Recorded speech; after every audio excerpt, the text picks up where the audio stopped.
नमस्कार, आप देख रहे हैं क्लीन बोल्ड। मैं हूं आपके साथ रवीश। इंडिया वर्सेस जिम्बाब्वे जो वनडे सीरीज का जो आखिरी मुकाबला, उसमें शुभमन गिल ने शतक जड़ा और ये उनके वनडे करियर का पहला शतक है। और सबसे अच्छी बात यह है लतिका की पूरी वनडे सीरीज की अगर बात की जाए तो उसमें शुभमन गिल का बल्ला बोला है, लेकिन केएल राहुल जिनको कप्तान बनाया गया है, जिनकी टेस्टिंग होनी थी इस सीरीज में, केएल राहुल का बल्ला नहीं चल पाया है। तो अब ये भी देखना है कि एशिया कप में केएल राहुल क्या करते हैं भारतीय क्रिकेट टीम के लिए। साथ ही साथ हम बात करेंगे इंडिया की प्रिपरेशन की, लेकिन सबसे पहले हम बात करते हैं एशिया कप की। और एशिया कप की बात करनी इसलिए जरूरी है क्योंकि 28 अगस्त को भारत और पाकिस्तान का मुकाबला होगा।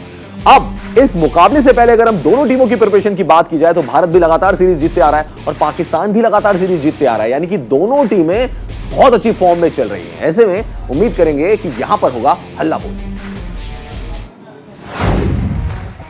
यूएई में लगेगा एशिया कप का रण, किसका जारी रहेगा विजय क्रम? भारत या पाक, कौन जमाएगा धाक? एशिया के ताज पर किसका होगा हाथ? एशिया कप में महामुकाबले की तैयारी, भारत पाक जान लगाएंगे सारी, दोनों पर जीत का जुनून होगा सवाल, क्योंकि भारत पाक ने लंबे समय से नहीं देखी हार। जी हां, यूएई में 2022 एशिया कप में जब भारत पाकिस्तान के बीच महासंग्राम होगा तो क्रिकेट का रोमांच अपने चरम पर होगा और भारत पाक के बीच दांव पर लगी होगी साख और दोनों टीमें करना चाहेंगी एक दूसरे को राख। भारत पाकिस्तान के बीच पहले ग्रुप मैच में कांटे की टक्कर देखे जाने की उम्मीद है, जिसकी सबसे बड़ी वजह दोनों टीमों का हालिया प्रदर्शन है। दोनों टीमें पिछले कुछ समय से अपराजय हैं। भारत जहां तीनों फॉर्मेट में लगातार पिछली 9 सीरीज जीत चुका है, वहीं पाकिस्तान ने लगातार 6 सीरीज जीती है। भारत ने West Indies, New Zealand, Sri Lanka, England, Ireland और जिम्बाब्वे को हराया है, जबकि पाकिस्तान ने Australia, south Africa, West Indies, Zimbabwe, Bangladesh और नीदरलैंड्स को पीटा है। पाकिस्तान की सबसे हालिया जीत की बात करें तो उसने नीदरलैंड्स को उसके घर में वनडे सीरीज में 3-0 से क्लीन स्वीप किया है, जबकि भारतीय टीम जिम्बाब्वे के खिलाफ मौजूदा वनडे सीरीज में 2-0 से आगे है और क्लीन स्वीप करने के करीब है। रोहित शर्मा की कप्तानी में भारतीय टीम तो हार भूल ही गई है, जबकि बाबर आजम की अगुवाई में पाकिस्तानी टीम ने भी पराजय का मुंह नहीं देखा है। लेकिन अब यूएई में एशिया कप का रण तैयार है। एशिया कप का आगाज 27 अगस्त से श्रीलंका और अफगानिस्तान के बीच मैच से होना है, जबकि भारत पाकिस्तान 28 अगस्त को पहले ग्रुप स्टेज मैच में आपस में भिड़ेंगे। दुबई इंटरनेशनल स्टेडियम में होने वाले इस महामुकाबले में भारत पाकिस्तान दोनों पर जीत का जुनून सवार होगा, क्योंकि हारना नागवार होगा। भारत जहां पाकिस्तान से पिछले साल T20 वर्ल्ड कप में मिली हार का बदला लेना चाहेगा, तो वहीं पाकिस्तान एशिया कप में भारत के खिलाफ अपने रिकॉर्ड को सुधारना चाहेगा। भारत को पिछले साल बेशक वर्ल्ड कप स्टेज पर पहली बार पाकिस्तान से हार का सामना करना पड़ा था, लेकिन ओवरऑल भारत का पलड़ा भारी है। भारत पाकिस्तान के बीच एशिया कप में 15 मैच खेले गए हैं, जिसमें भारतीय टीम ने 8 मुकाबले जीते हैं, जबकि पाकिस्तान 5 मैच जीता है। वहीं T20 वर्ल्ड कप में दोनों आर्च राइवल्स में 6 बार भिड़ंत हुई है, जिसमें 4 बार भारत को जीत मिली है और सिर्फ एक मुकाबला पाकिस्तान के नाम रहा है। हालांकि इसमें कोई शक नहीं कि कोई भी रिकॉर्ड किसी भी टीम की तस्वीर साफ नहीं करता और पाकिस्तान जैसी टीम को हल्के में लेने की गलती का खामियाजा तो भारत पिछले साल भुगत ही चुका है। लेकिन इसमें भी दो राय नहीं है कि 2021 T20 वर्ल्ड कप के बाद से टीम इंडिया में एक पॉजिटिव चेंज देखने को मिला है। रोहित के फुल टाइम कप्तान बनने के बाद से भारत का जीत का ऐसा सफर शुरू हुआ है जो थमने का नाम नहीं ले रहा। बेशक रोहित टीम इंडिया की जीत की गारंटी बन चुके हैं, लेकिन पाकिस्तानी टीम भारत के लिए किसी खतरे की घंटी से कम नहीं होगी। Sports desk, news India. तो भारत और पाकिस्तान का मुकाबला किसी भी टूर्नामेंट की सबसे बड़ी हाईलाइट होती है। 28 अगस्त को भारत और पाकिस्तान का मुकाबला है। लेकिन लतिका, जो खास बात यह है कि अगर हम इंडिया की परफॉर्मेंस देखें तो इंडिया सारी सीरीज जीतते हुए आ रहा है, इंग्लैंड, वेस्ट इंडीज और यहाँ पे जिम्बाब्वे में भी। अगर हम पाकिस्तान की बात करें तो पाकिस्तान भी लगातार सीरीज जीत रहा है, हमसे कम सीरीज के लिए, लेकिन जीत सब में हासिल की है। बिल्कुल, और जिस तरह की जीत उन्होंने हासिल की है ऑस्ट्रेलिया के सामने, साउथ अफ्रीका के सामने, फिर नीदरलैंड के सामने भी उन्होंने अच्छा खेला है, जिम्बाब्वे के सामने भी अच्छा खेला है, तो ये बता रहा है कि उनकी परफॉर्मेंस भी कितनी अच्छी है, उनकी बल्लेबाजी अच्छी हो रही है, गेंदबाजी अच्छी हो रही है, तभी आप इतनी बड़ी टीमों को हरा के यहाँ तक पहुँचे हैं।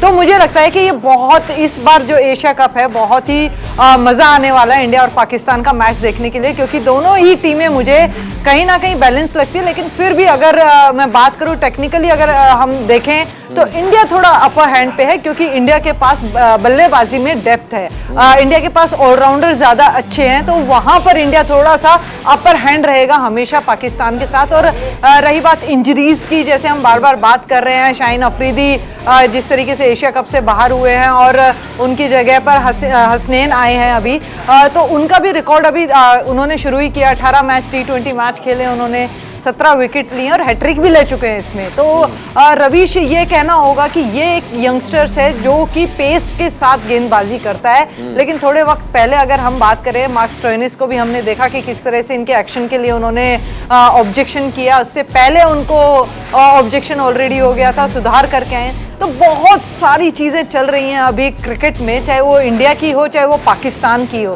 तो क्या ये देखना होगा कि दोनों टीमें मेंटली उनके किस तरीके से अपने आप को मजबूत रख पाते हैं जब मैच का दिन आएगा।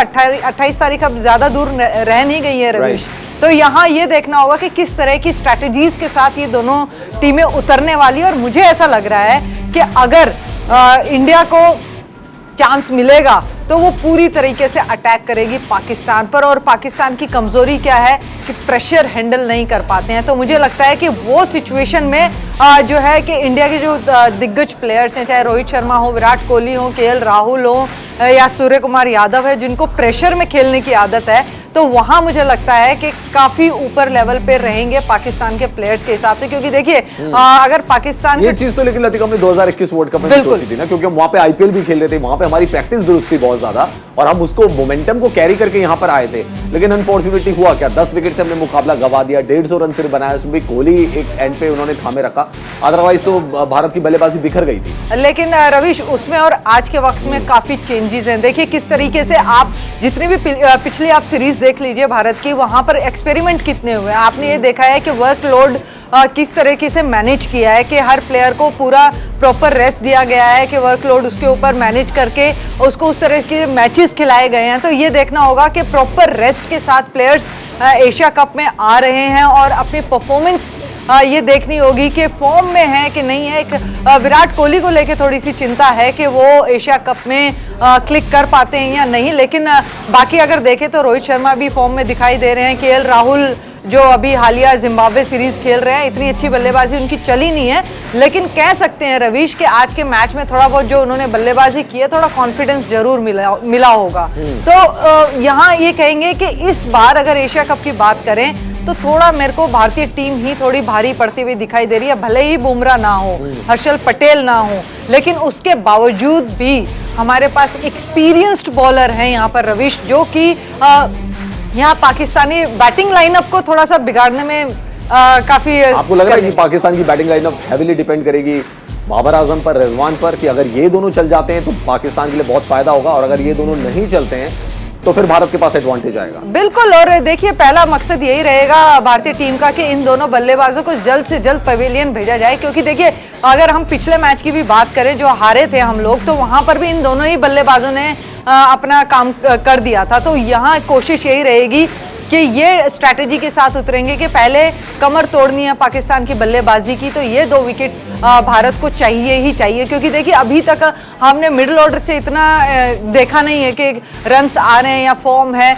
तो वहाँ पर थोड़ा वीक पड़ती है। अगर ये 2 बल्लेबाज इंडिया के हत्थे चढ़ गए तो मुझे लगता है कि फिर ये जो कंपटीशन है वो देखने में बड़ा मजा आएगा फिर। और सबको इंतजार है इंडिया वर्सेस पाकिस्तान मैच का। और लतिका खास बात ये भी कि इस बार एक बार नहीं बल्कि 3-3 बार जो है भारत और पाकिस्तान की टीमें भिड़ सकती हैं, क्योंकि एक बार तो लीग स्टेज में भिड़ेंगी, फिर अगली जो सेकंड स्टेज आएगा वहां पे भिड़ सकती है और फाइनल में भी हो सकता है। तो इस बार तो ट्रिपल बोनेंजा मिल सकता है पब्लिक को। बिल्कुल, और ये देखना होगा रविश इस ट्रिपल बोनेंजा में किस तरह की प्लानिंग के साथ उतरते हैं। फिर मैं ये बात कहूंगी कि आपके बॉलर्स कैसे बॉलिंग कर रहे हैं, बल्लेबाजी कैसी हो रही है। और मुझे ऐसा लगता है कि जितना भी अभी तक मैच एक्सपीरियंस है दोनों टीमों का, अगर आप बात करेंगे कि ओवरसीज में खेल रहे हैं, जाके इंडिया भी खेल रही है, वहां पर ये सीरीज जीत भी रहे हैं, इंडिया भी जीत रही है, तो एक मोरल जो है वो हाई रहेगा दोनों टीमों का। अब ये देखना है कि आप कहां पर वीक पॉइंट पकड़ते हैं दूसरी टीम का। तो मुझे लगता है कि इंडिया की अगर बात करें तो वहां पाकिस्तान का थोड़ा सा वीक पॉइंट पकड़ना मुश्किल है, क्योंकि देखिए सारे डिपार्टमेंट फुली इक्विप्ड है अगर मैं कहूं तो। क्योंकि देखिए टॉप ऑर्डर सही चल रहा है, मिडिल ऑर्डर सही चल रहा है, गेंदबाजी में एक्सपीरियंस भी है और यंगस्टर्स भी हैं जो अच्छी बेहतर परफॉर्मेंस करके आ रहे हैं टीम में। और वही पाकिस्तान की बात करें तो डिपेंडेबल सिचुएशन है पाकिस्तान की टीम की। अगर चाहे हम बल्लेबाजी की बात करें चाहे गेंदबाजी भी, अगर देखिए अभी शाहीन अफरीदी टीम में नहीं खेल रहे हैं तो उसका प्रेशर देखिए किस तरीके से आप जो हम सोशल मीडिया में देख रहे हैं कि किस तरह से बातें हो रही है, बयानबाजी हो रही है। तो देख सकते हैं कि प्रेशर कितना है पाकिस्तान के ऊपर अभी से ही, कि अगर आपका एक बॉलर नहीं खेल रहा है तो उससे आप कितने कमेंट्स पास कर रहे हैं। तो ये देखना होगा कि इस तरह की सिचुएशन क्या टीम के अंदर भी रहेगी, क्योंकि देखिए कहीं ना कहीं फर्क जरूर पड़ता है। अगर आपका कोई भी मेन प्लेयर, चाहे वो बल्लेबाजी हो चाहे गेंदबाजी, अगर उसमें टीम में ना शामिल हो तो इसका काफी असर पड़ता है। क्या भारत की राह में सबसे बड़ा रोड़ा बाबर आजम होंगे जिस तरीके की फॉर्म में चले? क्योंकि मैच दर मैच रतिका हर इनिंग जो है उनकी बेहतर होती जा रही है, रन्स स्कोर कर रहे हैं। और यहां पर भी हमने पिछला मुकाबला भी जब देखा था इंडियन पाकिस्तान का, उसमें बाबर आजम जो थे वो उन्होंने लीड ली थी। उससे पहले 2019 वर्ल्ड कप याद कर लीजिए आप। तो क्या सबसे बड़ा रोड़ा भारत और पाकिस्तान की राह में, यानी भारत की जीत की राह में बाबर आजम होंगे? बिल्कुल, और देखिए जिस तरह की क्रिकेट वो खेल रहे हैं ना, तो ये लग रहा है कि मैच्योर प्लेयर बन चुके हैं। उनको पता है कि किस तरह से पेस पकड़ना है, कब खेलना है, कब रोकना है। तो ये एक महारत मैं कहूंगी कि उन्होंने धीरे धीरे हासिल कर ली है। जब प्लेयर के पास एक एक्सपीरियंस आ जाता है, उसको पता लगने लगता है कि मुझे इनिंग को कैसे बिल्ड करना है, तो उस सिचुएशन में उसको आउट करना बहुत ही मुश्किल होता है रवीश। तो ये प्लान करके आना पड़ेगा कि बाबर आजम को आप कैसे ट्रैप कर सकते हैं, क्योंकि देखिए वो मेंटली बहुत स्ट्रांग प्लेयर है। अगर मेंटली स्ट्रांग है तभी वो इतना ज्यादा परफॉर्म कर रहा है। तो यहाँ ये देखना होगा कि उसको कैसे आप फंसा सकते हैं, उसको किस तरीके से क्या कहते हैं पवेलियन जल्दी से जल्दी भेज सकते हैं। अगर पवेलियन भी नहीं तो दूसरे छोर पे खड़ा कर सकते हैं, क्योंकि आपने सही कहा कि ये एक रहेगा, एक कहते हैं कंपटीशन रहेगा इंडिया के पास, एक चैलेंज रहेगा बॉलर्स के लिए कि बाबर आजम कहीं सरदर्द ना बन जाए इस सीरीज में। बिल्कुल हाँ, और जिस तरीके से उनकी परफॉर्मेंस रही है, बाबर आजम हर दिन एक नई ऊंचाई को छू रहे। चलिए हम बात करते हैं शुभमन गिल की, जो जिम्बाब्वे दौरे पर एज एन ओपनर शामिल हुए, फिर नंबर 3 उनको खिलाया गया और उन्होंने फिर से एक बहुत बड़ा धमाका किया है, शतक लगाया। ये उनके वनडे करियर का पहला शतक है। तो शुभमन गिल की ये पारी कैसी रही, कितनी शानदार ये पारी रही, आइए आपको दिखाते हैं।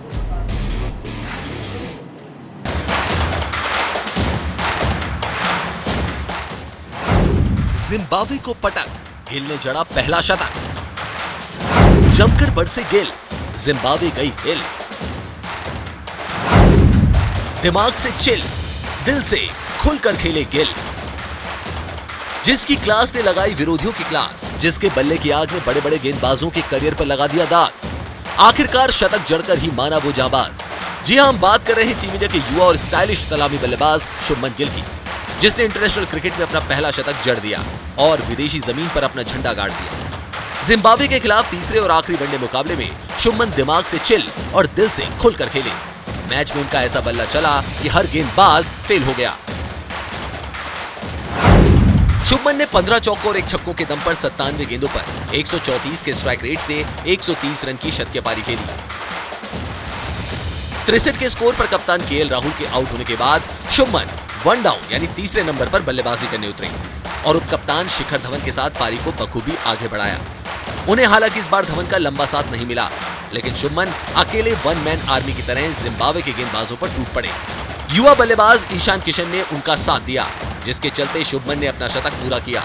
गिल की इस पारी की बदौलत भारत ने 50 ओवरों में 289 रन का स्कोर बनाया। शुभमन का जिम्बाब्वे दौरा बहुत अच्छा रहा है। उन्होंने सीरीज के तीनों मैचों में शानदार पारियां खेली। शुभमन ने सीरीज के 3 मैचों में 120 के स्ट्राइक रेट से 245 रन बनाए, जिसमें 1 शतक और 1 अर्धशतक शामिल है। फॉर्म के लिहाज से शुभमन का इस साल अब तक बहुत अच्छा रहा है। आईपीएल में शानदार प्रदर्शन के मद्देनजर उन्हें वेस्टइंडीज के खिलाफ वनडे सीरीज के लिए टीम में चुना गया और न केवल चुना गया बल्कि बतौर ओपनर मैदान में भी उतारा गया और वो सबकी उम्मीदों पर खरे उतरे। लगभग 1.5 साल बाद वनडे टीम में वापसी करते हुए शुभमन ने सबका दिल जीत लिया। वेस्टइंडीज सीरीज में भी उनके पास इंटरनेशनल करियर का पहला शतक जड़ने का मौका आया, लेकिन बारिश की वजह से वो शतक से चूक गए। लेकिन इस बार ऐसा नहीं हुआ, शुभमन ने शतक जड़ दिया और टीम इंडिया का सीना चौड़ा कर दिया। Sports desk, news India. कुछ दिनों पहले की बात है, बारिश हो गई थी, शुभमन गिल अपना शतक पूरा नहीं कर पाए थे, लेकिन दोबारा मौका उनको मिला और इंतजार खत्म कर दिया उन्होंने और वनडे में शतक लगा दिया शुभमन गिल ने। और अगर हम देखें तो बेहतर होते जा रहे हैं लतिका, और इसीलिए फर्स्ट मैच में उनको चांस भी दिया था एज एन ओपनर।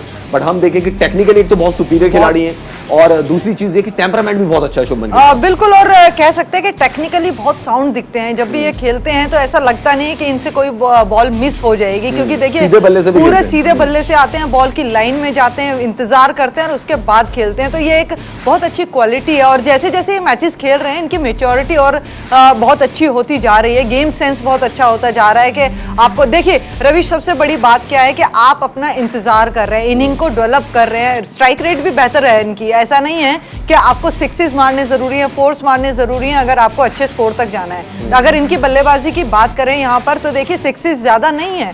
आज के भी अगर इनिंग देखें तो जब 90s के आसपास थे उसके बाद इन्होंने कहीं जाके 6 लगाया है। तो ये एक दर्शाता है, मैच्योरिटी दर्शाता है कि किस तरीके से आप अलोंग द ग्राउंड खेलना चाहते हैं, बॉल को पूरा वॉच कर रहे हैं, आप गैप्स में ज्यादा खेलने की कोशिश कर रहे हैं। तो इससे कॉन्फिडेंस मिलता है, क्योंकि जब आपका middle of the bat ball लगता है ना और वो गैप में जाता है रविश, तो एक कॉन्फिडेंस आता है। फिर कैसी भी गेंदबाजी हो आपके सामने, आप उसको बेहतर तरीके से जज कर पाते हैं, उसकी लाइन में आके बेहतर तरीके से खेल पाते हैं। और शुभमन गिल की यही बल्लेबाजी अगर आईपीएल में अगर आप देखें तो वहां पे भी कुछ इसी तरीके का इन्होंने खेल दिखाया था। और जरूरी नहीं है आक्रामक खेल को हम सिर्फ अपिश शॉट से ही आंकते हैं। तो यहाँ पर आप ये देखेंगे कि मिडिल कैसे कर रहे हैं, बॉल को गैप में किस तरह के धकेल रहे हैं। तो काफी चीजें टेक्निकली जो शुभमन गिल में बहुत बेहतर दिखाई देती है। और अगर आपको याद हो यहाँ पर विराट कोहली ने जब अपना कैरियर स्टार्ट किया था तो वो भी अपर शॉट कोई भी नहीं लगाते थे, वो भी अलोंग द ग्राउंड ही ज्यादा खेलते थे। तो कुछ इसी तरह की झलक शुभमन गिल में आप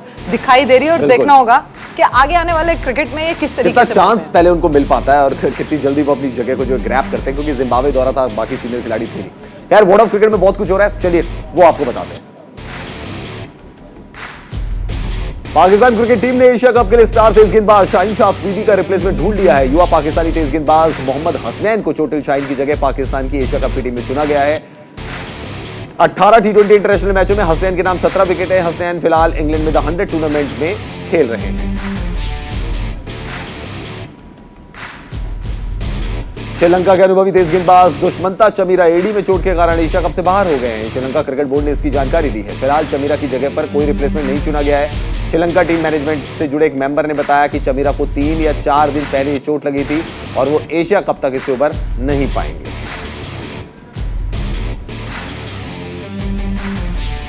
इंग्लैंड क्रिकेट टीम 17 साल बाद पाकिस्तान का दौरा करेगी। इतने लंबे अरसे बाद हो रहा ये दौरा 1 दिसंबर को रावलपिंडी में शुरू होगा, जहां इंग्लैंड 17 साल बाद पाकिस्तान के खिलाफ पहला टेस्ट मैच खेलेगी। स्केड्यूल के मुताबिक नवंबर 2006 के बाद मुल्तान में पहला टेस्ट मैच खेला जाएगा। 3 मैचों की सीरीज का आखिरी टेस्ट मैच कराची में खेला जाएगा, जहां दिसंबर 2000 में इंग्लैंड ने सीरीज जीतकर इतिहास रचा था। आखिरी टेस्ट मैच 17 दिसंबर को शुरू होगा। पूर्व ऑस्ट्रेलिया टेस्ट कप्तान टिम पेन क्रिकेट के मैदान में वापसी के लिए तैयार हैं। पेन जल्द ही क्लब क्रिकेट खेलना शुरू करेंगे। इसके बाद उनका अगला टारगेट अगले 6 हफ्ते में तस्मानिया के लिए फर्स्ट क्लास क्रिकेट में वापसी करने का होगा। फिलहाल पेन ने तस्मानिया राज्य क्रिकेट टीम के साथ एक नॉन कॉन्ट्रैक्टेड प्लेयर के तौर पर प्रैक्टिस करना शुरू कर दिया है। तो मोहम्मद हसनैन आए शाहीन शाह अफरीदी के रिप्लेसमेंट के तौर पर और टिम पेन कह रहे हैं कि मैं दोबारा वापसी कर सकता हूं, इसलिए उन्होंने भी अपनी तैयारियां शुरू कर दी है। फिलहाल क्लीन बोल्ड में इतना ही। आप देखते रहिए न्यूज़ इंडिया।